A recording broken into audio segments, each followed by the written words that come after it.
Hello everyone, welcome back to my second channel. My name is Isaac, and today we are going to be doing the arcade games tier list.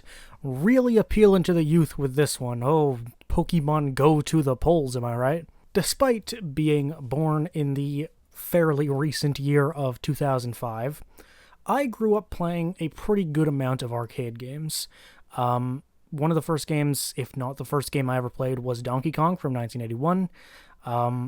And some of the games that I played growing up were also 80s and 90s games. You can see the Mario 3 poster in the background. It's one of my favorite games ever, and it's from 1988.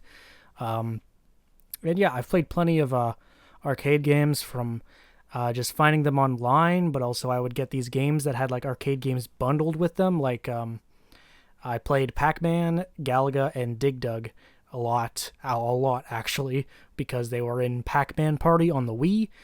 So yeah, I've just always come across arcade games, and it's something I'm really interested in because I'm a loser. So yeah, welcome to Gen Zer ranks arcade games for his audience that's probably younger than him. So, let's get started. Starting with the Pac-Man, a timeless classic, one of the most influential games of all time, I would say. Definitely holds up way better than a lot of arcade games. Has plenty of time to offer, actually, because it does get harder with time. The boards don't change, so, you'll get tired of it eventually. But, it's fun. It's fun to try and do your best in. It's challenging. It's more visually appealing than a lot of others, because although most arcade games, including this one, have solid black backgrounds, there's different colored ghosts, and it's the pathways are clear. It's not too dark, it's not too undersaturated. Yeah, one of the best, I would say. I don't know if it deserves S tier because there aren't different boards. I think that's what stops it from being S tier. You can't play it that much because you will get bored of it eventually. But still, good puzzle game. Plenty of fun to have still. And a timeless classic, 100%. Now we got Pong. I don't know why I put this on the list, and I don't know how to rank this, because obviously it's unbelievably important of a game. But what's good about this game now?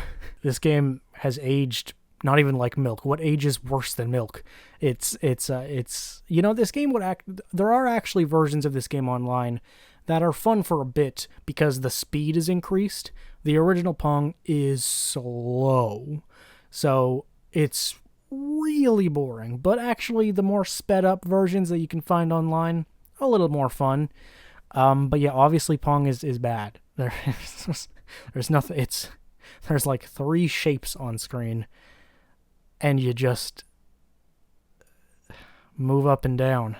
I'll give it a D for being influential. It deserves an F on its gameplay alone, but because of its significance, I'll bump it up a tier. Centipede. I think Centipede is one of the most overrated arcade games. Still great for its time, and has some fun to offer. But it's just simply, I don't know what it is that makes it less fun than these other games. I'm trying to really pin that down, but it's just not as fun. I think the movement of this game is what bothers me. By that I mean, I don't know what I mean. By that I mean that the levels have like no design to them. They're just like randomly things placed on screen to block you, and the centipede goes around them. It feels messy. It just doesn't feel. It almost feels like an unfinished game, which kind of feels ridiculous to say about a game so old. But it's really weird to critique the level design of one of the first games to ever exist. But it just feels. It's really lame. It feels sloppy. I'm actually going to put this in D tier and then just bump Pong down. Pong deserves to be an F. It's amazing in its own way, I guess, but it's aged the worst of any video game ever. So, next we got Dig Dug, a personal favorite of mine because once again, this is one of the ones that I played as a kid, and it's still pretty fun actually. There's different enemies, and I think those are iconic in and of itself. The music is very iconic. The music only plays when you're moving. If you've never played Dig Dug, which you probably haven't, the music plays when you move. Your movement causes the music. And that could get annoying, I guess, but it's really interesting. It's just, I don't know, it just really makes Dig Dug stand out. It's something that I think it's very well known for. And, the mechanics, again, it's so weird to use the word mechanics for a game that's older than some of your dad's, but the mechanics are actually pretty solid. Some of the enemies can travel through the sand without the pathways. You blow them up, you fill them up with air until they explode. Pretty epic.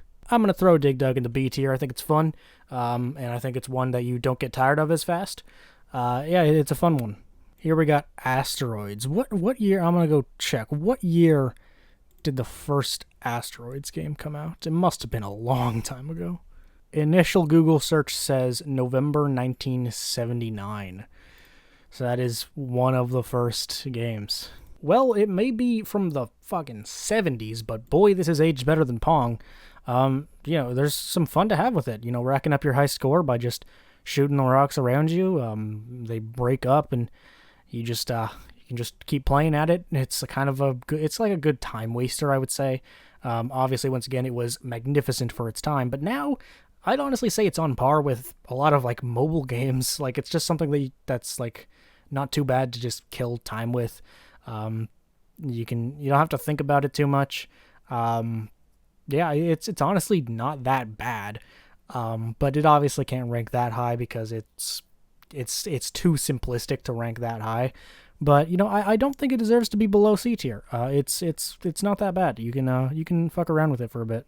Donkey Kong, the classic, one of the most influential games ever for sure, because this was the start of Mario, which basically saved gaming in 1985.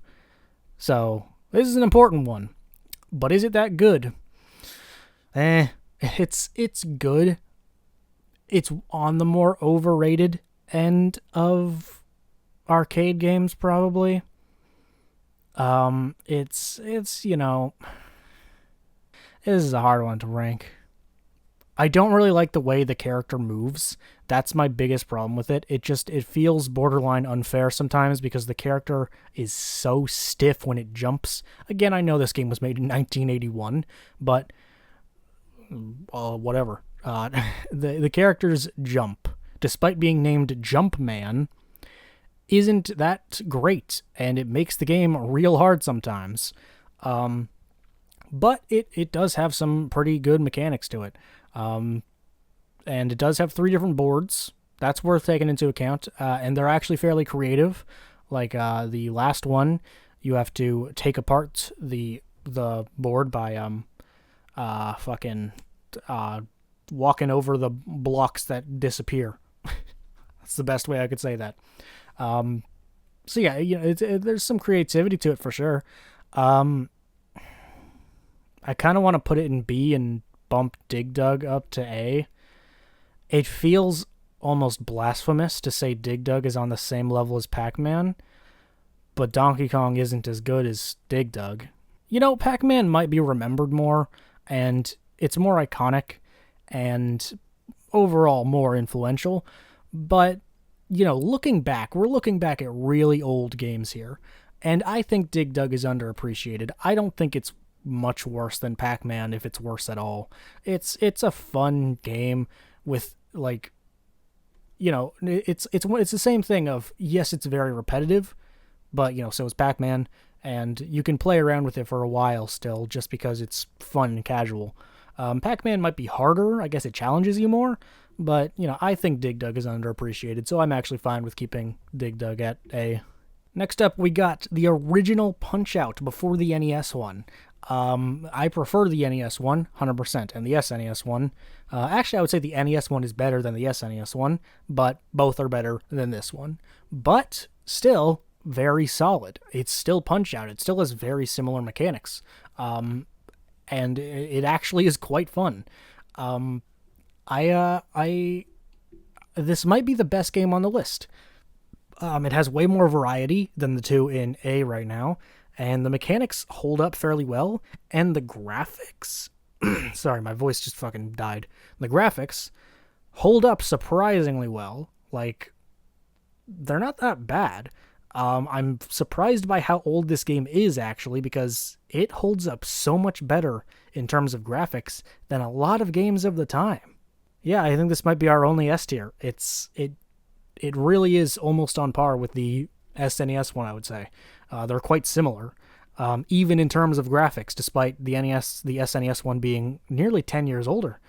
10 years younger. Yes, 10 years after this one. This one is this is a good one. This is a good one. The original Mario Bros, the first game with Mario's name actually on it, and it's fucking bad. Like, I don't want to be too harsh, but this game's fucking bad. Even for the time, it was bad. There were so many better arcade games at the time. This was 1983. Donkey Kong's better. Pac-Man is better. Dig Dug is better. Asteroids is better, actually. I think this is going to go in D, because Asteroids is better. Mario Bros is just so boring. It's so slow, and there's nothing good about the mechanics. Like, Asteroids is a good time waster. This one has nothing. Like, I love Mario so much, but this was not a good start. I can't think of anything I like about this game except for, I guess, Mario and Luigi are both in it, and it has turtles. You know, it started the turtles, and I guess it started the Mario being a plumber thing, technically. It's so boring. It's so boring. Q*bert, another one of the most iconic on this list, I would say. The game surprisingly isn't remembered that well, I would say, but the character is actually pretty well known. Maybe not so much amongst people my age now that I think about it, but Q*bert is a pretty famous arcade game. Although I love the character because it is iconic and it's definitely cute. Like, it's been like remade so many different times, like in more high quality ways and different styles, and you know it has the funny voice where it just speaks gibberish. You know, that's kind of cute, but the game isn't great. It's you know, you jump from tile to tile to try and change the color of all the tiles while avoiding enemies. You know, it's not that hard to control, and it runs fairly smoothly. I would say it's another good time waster. I think it can be in the C tier, but I don't think it can be above that. You know, there's nothing that fun about the boards. And, you know, it gets more boring. It gets boring faster than the ones above C tier. But, you know, not bad. Not a bad one, actually. It's just a little bit too simplistic for my liking. And, yeah, it just can't be that high. The original Space Invaders, I'm actually going to look up when this one came out too, because this is another old one. Initial search says 1978, making it older than Asteroids. Damn. Space Invaders is an oldie. And it holds up pretty well. Better than Asteroids, but I can't put it on the same tier as Donkey Kong. That seems absurd. So I'm kind of stuck here, actually.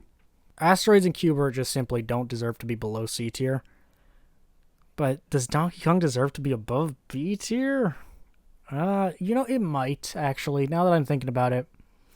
Although I think, you know, I think Donkey Kong wears out its welcome faster than Pac-Man and Dig Dug. It doesn't at the same time because it has more variety. It has 3 levels. It has more mechanics. It does have quite a bit to offer. So, yeah, Sure. I'm willing to put Donkey Kong. I wouldn't say they're as good. I would say it's as good as Pac-Man and Dig Dug, but on they're close. So on the same tier, I don't have a problem with. So yeah, Space Invaders can be our B tier. Because it's fairly fun. Why is it more fun than Centipede? Even though they're very similar, actually. Shut up. And our final one is Galaga, one that I played so much growing up, and I still play it to this day sometimes. It's a good one. It's a good one. One of the best shoot 'em ups of the '80s, I would say. Um, Definitely influenced a lot of shoot 'em ups that came after. It was definitely influenced by Space Invaders. I mean, that's just a guess, but I think that's a safe bet. But it's better than Space Invaders, and it has more to offer than Space Invaders. And its style, I would say, influenced way more games than Space Invaders. There's different types of ships. The ships have different movements, different attacks. There's power ups. Actually, that's a pretty big thing. Well, there aren't. Okay, no, there aren't power ups. You can have a ship taken and then recover it, and then have two shooters at once, which actually is a more interesting mechanic than if there was power ups. Like the fact that you can lose a ship, move on to your next one, but you can recover it afterwards, or if you fuck up, you can lose it. That's pretty good for an early '80s arcade game. So honestly, I don't have a problem putting Galaga in the A tier. Has different levels, different enemies, some solid mechanics, very influential. A tier for Galaga. I think that's fair. So this is the arcade game tier list. Sorry, Pong, you're great in your own way, but you weren't going to be that high on the list. I was almost going to give you D tier, but the ones in D tier are better than you, so sorry about that. Yeah, I think this is a fair tier list. Part of me wants to knock Galaga up to S, but I think that's nostalgia talking. Yeah, I think this is fair. Space Invaders holds up better than a lot of others, and so does Asteroids. And Q*bert is fun in its own way. Centipede, I think, is overrated, and Mario Bros. I can't even give it the credit of being good for its time, because it wasn't. Almost everything on here was good for its time. Mario Bros. Wasn't even. So, yeah, I think this is a fair list. Obviously, there's way more arcade games. I could do a part 2 if you wanted me to. But I have a sneaking suspicion this isn't going to be a video that people particularly care about. But I hope you enjoyed nonetheless. I hope you had a good time. Let me know if there's any other tier list ideas you have. I guess you don't really know my interests, but, if there's any ideas you have, you can throw them at me. I'm a loser. Thank you for watching. I will see you guys in the next video. Bye.